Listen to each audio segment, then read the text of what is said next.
cases moko need disciplinary action can actually be dealt with internally.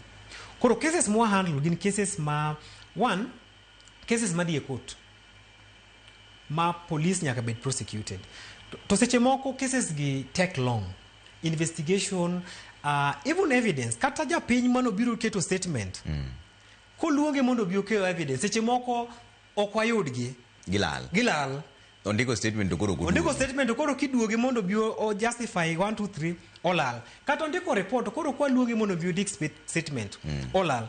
To interference seche moko ngeny nikech iyudo ka seche moko pengine jok ma handle cases gi either gidecide ni gidwa loso case kianyuola oko to seche moko po ginyiso ipoa. Koro ng'eni wan kuma wabede cases gi pend to gi pend nango nikech ng'ama no make report ok dwa miyowa information to ok wanyal loro cases be seche moko nikech seche moko gin cases mar criminal in nature, lakini moko man gi discipline madwaro either discipline maya kuom internal affairs mag police tuoro na internal affairs mag police, moko madwaro kaka lese ombudsman nikech nitie complaints mabe information okwato pok gimigi mago be waoro kuom ombudsman, mag human rights be waoro kuom human rights. Koro cases gi ng'eni ka gibiro to gibiro ka ng'eny, lakini koro wachannel gi kumonego bed ni dhiye mwadong' mana gi case ma koro mar directly mar IPOA ma as per the mandate mar IPOA.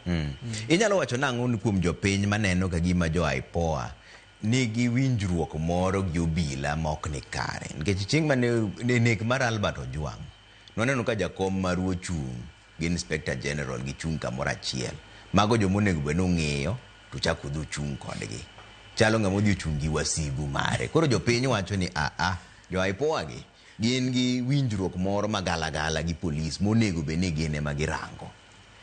Ing'eyo Trevor, IPOA ni kuma very delicate because gimi wacho no kipenjo police mora mora oko ni IPOA chal nade gibo ng'isi ni IPOA ni gi jopiny, IPOA ni e chandruokwa gin gi jopiny be kipenjo wacho ni IPOA ni gi polise. Koro mokwongo kaka jakombwa ne nochung'e ni apani nyocho biro mo bed clear mo wacho gima nochung' kanyo. To kendo gima kendo nyaka ng'e ni polise ok gin wasikwa nikech polise gi king'iyo the key mandate mar IPOA be en ni wadwaro professional police service. To you to get a professional police service nyaki also understand tije gi chal nade.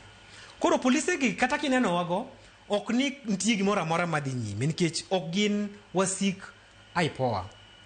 But gima nyaka kel ratiro ni case mora amora mobedo reported kuom IPOA, the rules are very clear, the procedures are very clear. Kata kitimo nonro sani kuom ODPP